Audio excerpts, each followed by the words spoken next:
Konsep dekolonisasi. Dekolonisasi adalah salah satu daripada peristiwa penting yang terdapat dalam sejarah dunia.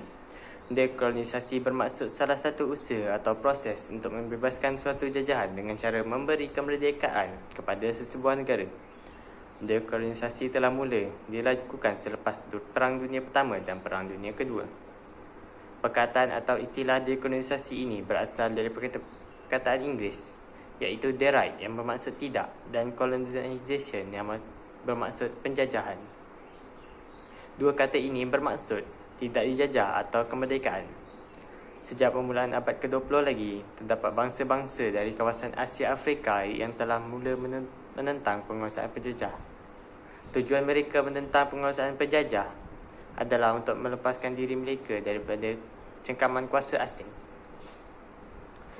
Dekolonisasi melalui pendekatan insan bersepadu ini merupakan proses kemerdekaan yang dilakukan oleh tanah Melayu dalam mencapai kemerdekaan.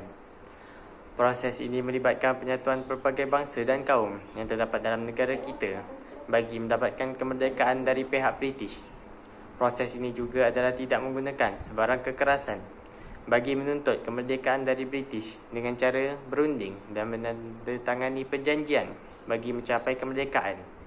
Perjanjian ini dikenali sebagai Perjanjian Kemerdekaan Persekutuan Tanah Melayu yang ditandatangani pada 8 Februari 1956 oleh Tunku Abdul Rahman Putra Al-Haj dengan Mr. Alan Lonox yang menyebut bahawa kemerdekaan bagi Persekutuan Tanah Melayu akan diisytiharkan pada 31 Ogos 1957. Oleh itu, jelaslah bahawa proses kemerdekaan Tanah Melayu ini berasaskan dekolonisasi melalui pendekatan insan bersepadu.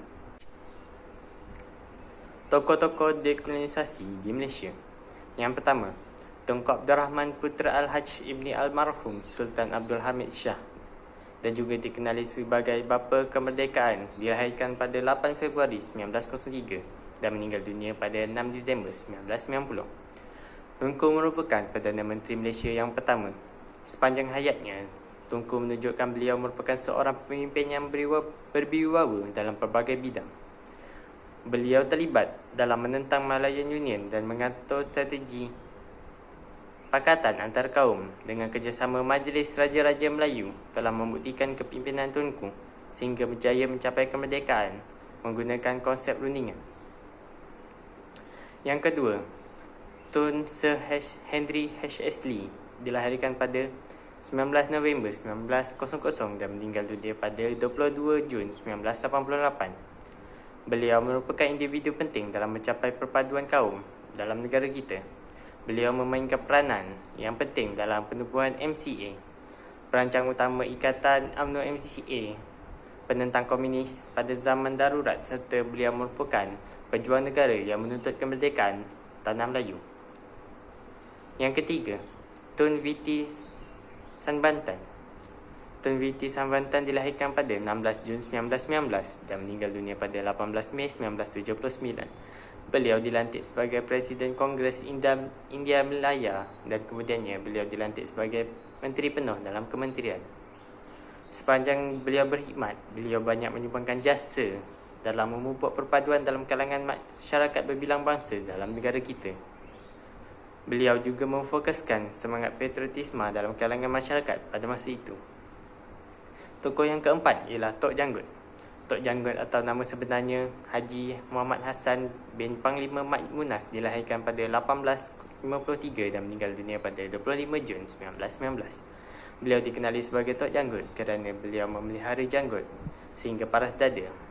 Beliau merupakan penentang British di Kelantan. Beliau juga merupakan tokoh agama Islam yang telah menarik sokongan dari penduduk Kelantan. Tokoh yang kelima ialah Mat Saleh. Mat Saleh atau nama sebenarnya Datu Muhammad Saleh bin Datu Balu merupakan orang yang menentang penjajahan British di Sabah. Beliau menentang pencerobohan dan keganasan daripada syarikat Hindia Timur British yang bermula pada 1897. Kemudian, beliau meninggal dunia pada 31 Januari 1900. Mat Saleh dianggap pemberontak oleh pihak British, tetapi bagi rakyat tempatan, beliau merupakan pahlawan yang berjuang habis-habisan bagi mendapatkan kemerdekaan tanah airnya. Bismillahirrahmanirrahim. Baiklah, saya akan menerangkan mengenai isu dan cabaran dekolonisasi. Untuk itu, saya akan memfokuskan semasa pembentukan negara kita, iaitu Malaysia. Semasa pembentukan negara kita, terdapat dua buah negara yang menentang pembentukan Malaysia, iaitu negara Filipina dan negara Indonesia. Negara Filipina menentang pembentukan Malaysia kerana mereka telah menganggap Sabah adalah milik mereka. Untuk itu, mereka telah menuntut Sabah daripada kerajaan British dengan menghantar sepucuk surat rasmi pada 22 Jun 1962. Selain itu, Presiden Macapagal, iaitu Presiden Filipina pada waktu itu, telah membuat kecaman secara terbuka terhadap penubuhan ini semasa Kongres Filipina pada 28 Januari 1963. Disebabkan dua perkara ini, hubungan diplomatik antara Tanah Melayu dan Filipina mulai renggang. Jadi, untuk menyelesaikan masalah ini, PBB telah membuat tinjauan dan siasatan, dan melalui tinjauan tersebut telah membuktikan bahawa penduduk Sabah dengan sendirinya rela hati untuk menyertai pembentukan Malaysia. Dan akhirnya konflik tersebut selesai dan menyebabkan Filipina mengiktiraf Persekutuan Tanah Melayu pada Jun 1966. Seterusnya adalah penentangan Indonesia terhadap pembentukan Malaysia. Pada awalnya, Indonesia menyokong pembentukan tersebut. Namun, disebabkan oleh hasutan daripada Parti Komunis Indonesia yang menyifatkan ia merupakan satu penjajahan baru, menyebabkan penentangan Indonesia berlaku. Pada tahun 20 Januari 1993, Dr. Subandrio telah mengumumkan dasar konfrontasi terhadap Malaysia dengan melaungkan slogan Gana Malaysia. Pada bulan November 1993, serangan gerila telah dilancarkan untuk mempertahankan negara kita. Askar Wataniah ataupun pasukan pertahanan tempatan telah ditubuhkan. Selain itu, negara Eropah seperti Britain bersiap sedia untuk memberi bantuan tentera, manakala Australia, New Zealand dan Kanada bersedia untuk memberi bantuan senjata. Namun, Alhamdulillah, perkara ini tidak berlanjutan kerana Suharto telah menggantikan Soekarno, dan hasilnya perjanjian damai ditandatangani di Jakarta pada 11 Ogos 1966 selepas Tun Abdul Razak berunding dengan Adam Malik di Bangkok. Membebaskan negara daripada tangan penjajah adalah satu kejayaan negara yang cukup besar. Penjajahan bermula daripada kuasa-kuasa barat, dari Portugis kepada Belanda, Belanda kepada Inggeris. 31 Ogos 1957, negara kita pun merdeka. Namun, perlu untuk kita ingat, kemerdekaan bukanlah satu titik akhir perjuangan. Namun, itu adalah satu titik tolak dan permulaan bagi pembangunan asas dan perjuangan bangsa. Namun, bangsa yang kita mahu bangunkan itu yang mengikut acuan dan nilai-nilai murni yang kita kehendaki. Nilai-nilai tersebut ada dalam Pemasyuran Kemerdekaan, di mana Pemasyuran Kemerdekaan ini ditulis dalam bahasa Jawi suatu ketika dahulu dan kurang mendapat perhatian dalam pada wacana pendidikan, termasuk pendidikan kewarganegaraan. Berdaulat dan merdeka bermakna kita tidak tunduk kepada telunjuk asing. Kita bangsa yang bermaruah. Dasar dan kebijakan ekonomi, sosial, kebudayaan, kepentingan nasional dan hubungan luar negara ditentukan oleh anak bangsa. Kita saksikan hari ini banyak negara yang merdeka, tetapi dasar ekonomi, pertahanan dan hubungan luarnya berada di bawah telunjuk kuasa besar asing. Masihkah anda ingat, di zaman Perang Dingin, negara-negara yang baru merdeka diheret ke dalam kancah pertarungan antara Pakatan NATO dengan Pakatan Warsaw. Kita tidak mahu diheret ke dalam pergelutan yang tidak menguntungkan rakyat dan negara. Kita mengambil sikap berkecuali. Kita kemukakan konsep Zofan, zon aman, bebas dan berkecuali. Inilah merupakan sumbangan dan pendirian Malaysia terhadap Perang Dingin. Setelah Perang Dingin ini tamat, perang melawan keganasan yang dilancarkan oleh Amerika menjadi perbincangan diplomasi global. Perang di Afghanistan dan Iraq tidak pernah untuk diselesaikan. Sebaliknya, perubahan rejim dianjurkan oleh Amerika mencetuskan perang saudara di antara negara-negara Arab hingga kini. Dengan kecekapan polis dan pasukan keselamatan Malaysia yang mengambil penjajahan adalah sebagai satu iktibar dan tidak ingin diulang kembali, maka mereka berjaya menjaga Malaysia terselamat dari ancaman militarisme dan keganasan. Budaya kesederhanaan, toleransi dan saling menghormati di kalangan rakyat Malaysia menjadi benteng dari ancaman pelbagai keganasan. Itulah kesan daripada salah satu dekolonisasi di negara kita. Kini, kuasa-kuasa negara barat yang memenangi perang-perang dunia sudah mula terhakis dan luntur.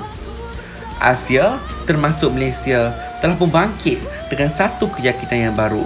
Ekonomi Asia sudah pun bersaing bersama ekonomi barat di mana persaingan teknologi mereka sangatlah tinggi. Berdepan dengan situasi global yang baru, kita perlu untuk menggilap jiwa merdeka.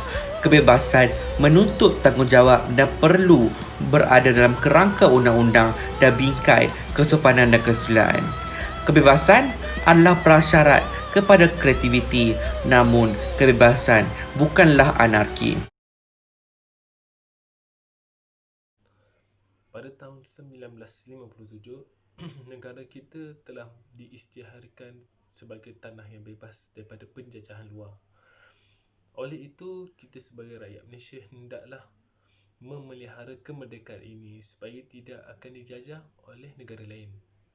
Terdapat beberapa langkah-langkah yang perlu kita ambil sebagai generasi yang seterusnya untuk memelihara kemerdekaan, iaitu yang pertama, hendaklah sentiasa bersifat setia dan sayang akan negara. Kita perlu taat kepada raja dan pemimpin serta tidak berkhianat kepada negara. Dan kita harus mempertahankan maruah dan bangsa negara dengan bersedia berkorban apa sahaja untuk mempertahankan maruah dan kemerdekaan negara. Kita perlu sentiasa peka terhadap isu dan masalah tentang bangsa dan negara serta cara mengatasinya.